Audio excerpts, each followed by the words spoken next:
Okay. A guy accused me recently of being so shallow to pull all my stuff out of one book. Alright, I hope he's watching or whatever. See, I don't have one book. I've got a lot of books, okay? This is just the one room, alright?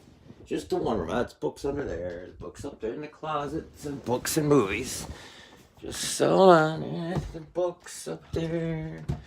More books in here. I'm not a man of one book, although that was a good, it was an essay by De Quincey, I think, or one of them. It's called A Man of One Book, whatever. That's not me. I'm not the man of one book. I am now, sort of, but not, whatever. What did I say, evolution? That's what we're going to do with first, evolution. First, let's touch on quantum physics real quick here. I study quantum physics. I rearranged them recently. I even took a bunch out of here. I took a whole stacks in there away from my face. But anyway, quantum physics came to the crazy conclusion that, well, see, we were talking about, Einstein was saying that light is in photons, packets of energy, whatever. And other people said it was a waveform. Well, it's both, anyway. And when they do these experiments, polarize light through the slits in a piece of paper, which is really actually simple and brilliant at the same time. You see, people love simplicity in experiments, which Einstein used to come up with thought experiments, which are great. And they talk about, time, how much time, light travel, and all this kind of stuff anyway. Of course, they've got, they still don't really know how light works or whatever. But anyway, with these polarized experiments, they found out that light is the strangest thing in the world. And electrons, photons are the craziest things ever. I mean, these experiments they did would show something like that the photons would go back and redo something if you tried to observe them. It's just crazy. It's all about observation. Once you observe these things, they have to fall into either category of being a wave or a packet of energy. They can be either. Now, when you try to break them down or identify them in one specific place along a line of time or whatever, then they have to become something. But until then, they're both, which in other words, I mean, what they've come up with is that if you believe something hard enough, you can make it happen. This is quantum physics. Well, not really. It's really the gospel. Jesus said that. If you have enough faith, you could say to this mountain, get up and jump into the sea. And then Paul said, if you have enough faith to tell this mountain to get up and jump in the sea, and it does, and you have not love, you have nothing. Evolution. I always had a problem with evolution. Always. Because you hear things about, like a spider, a daddy long-legged spider puts out like a little mist of a chemical that makes predators around him pass out. Now, when 4 or 5 spiders walk up to each other and they put out this chemical, it makes them pass out. How do they develop these things? I can see, like maybe evolution developing fingers instead of a fin or something like that over billions of years and all that, but not this cuckoo-ness, not the photophores in deep sea creatures or, the ones built with a little thing on them. And an oak tree, every once in a while, when I don't know how it knows this, but an oak tree will stop putting out acorns when all its acorns are being eaten because an oak tree wants to have more oak trees. Now, and also with the little propellers on a seed, is that natural? Is that a natural sort of evolutionary branch to go down? Wait, let's put some propellers on the seed so they can fly over there. Well, how does that happen through natural selection? How does any of it happen? Like, how do eyes, whatever? It's wrong because forget about all that. There's this simple thing. Like I said, Darwin stated specifically that if anything is wrong with my theory, if any part of it is wrong, the whole thing falls apart.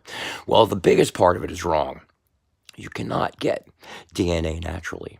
You just can't. Crick is the one who took DNA apart. He described it. He read it, the ACTG. He read the thing.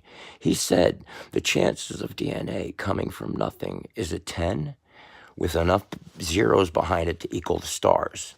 Scientists say something 1 in 100 is impossible. So what's 1 in 20,000 billion? That's not impossible. It doesn't take a leap of faith to believe that A tornado in a junkyard created a computer? Think about that. A tornado in a junkyard creating a computer. It's the same thing as saying DNA came from nothing in a warm little pond. Well, they haven't been able to do that yet. They've been working at it since, well, the famous experiments were in 1950. In the first place, the first time they started, there was no oxygen on the Earth, they claim now. So the really stupid part about it is if it's natural selection, the bacteria that they claim put all of the oxygen in the atmosphere, it killed them. So all the bacteria that started life on this planet started creating oxygen, which killed them. That's what they're saying now. Because there was no oxygen in the beginning. All these time, when they do this carbon dating thing, or any of the radiometric dating stuff they use, the only time they have ever gotten it right is when they don't know the age. Because when they check things like brand new magma, it comes up, like 10,000 years old or whatever. But every time they check something that we know the age of, it's always wrong. The only time it's ever correct is when they check stuff we don't know the date of. But forget all that. I'm not going to worry myself about the time involved here. I mean, I've been so polluted by this teaching that, I never accepted the fact of a natural selection because I knew it was impossible for the animals to develop the things that they have for protection naturally. I don't care how many billions of years it was, but you can't come up with DNA from nothing. It's impossible. There's millions of proteins that have specific instructions to do different things. There wasn't the first Pac-Man cell that started gobbling up all these other cells just to put mitochondria and everything else in. It's just preposterous. The Bible is really much less of a leap of faith to believe in, and that's not the reason I do. I never even, when I became a born again Christian, there was no question in my mind of what was right. I didn't really believe the Old Testament. I knew that Christ was real, and I didn't read him deep enough to know. I didn't want to know about the Old Testament because I couldn't believe it. The ark was an impossibility for me to accept. It's still difficult. But one gentleman one time, Don Wood, it'd be nice if he was still alive. I thought he was a nice guy. It was funny. He was an insurance salesman. He was older. He was not distinguished, but he tried. Of course, we lived in not low income, but we lived in a regular place with regular people. And my dad, we grew up with that guy, me and my brother. It's a long story. I'll tell it one day. But he stated, well, I was talking to him about it. It's natural to say, it's hard to accept that Noah teaching, And he said, well, it was God. He could have made them all he could have made them all miniaturized. Okay, that's true. But how did he collect every little thing that we see running around now? I don't know. I just don't know. Do we have to know everything? The point is, if somebody's got a better idea about where everything came from than evolution, because we happen to know that that's not true. So tell me where the DNA came from. See, there was a gentleman on the UN. He gave a speech about him dying, which he did in Australia. And he came back to life from being dead, I guess, a half an hour, and the blood was already pooling in his limbs or whatever. And when he went back and had his DNA checked, God had removed all the information for him. Heart disease from every cell in his body. Hallelujah. But I mentioned that before. This is an answer to a gentleman who wrote me about my one book thing. Anyway, the physics is back. Now, when I was a kid, there was no Big Bang Theory, all right? There wasn't. It was this slow process of accretion. Accretion, like things just building up. Oh my gosh, How preposterous would all of this be just for, to spew out some people that have no connection to anything else in the universe, just a loose agglomeration of cells that grew up into men and think and write books and are sending spaceships out into space and blah, blah, blah. Oh, that's what I wanted to tell everybody. There is no such thing as aliens. There are no aliens. The guy, the Canadian, whatever he was, a Canadian cabinet minister, who said that Snowden had incontrovertible proof that at least 4 species are living here or have been visiting here for hundreds of thousands of years, whatever. If we have intelligent life living here with us for all that time and talking to us, the weird thing somebody stated somewhere is that they have to be invited in. The aliens don't help us unless we invite them to. You don't think we would have invited them to help us with the Japanese? Do you know how difficult of a time we had fighting the Japanese? We were being murdered. Read some Japanese fighting history. Those guys were tough. I am not kidding. You had to corkscrew them out of the ground, out of their spider holes. They were killing machines.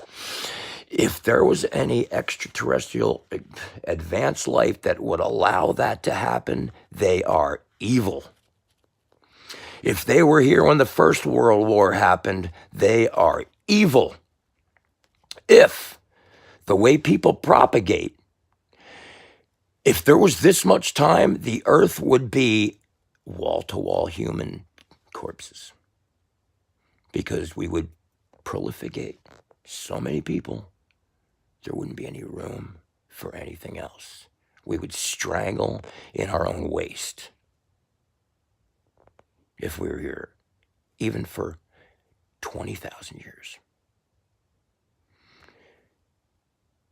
One person can have 1 million descendants. How many can 8 billion have? How many can 4 billion have? It's frightening. I used to think that if we hadn't killed hundreds of millions of young men in these wars, imagine. I mean, 50,000 a day in the Civil War, 50,000 in one day. In the second, 20 million Russians.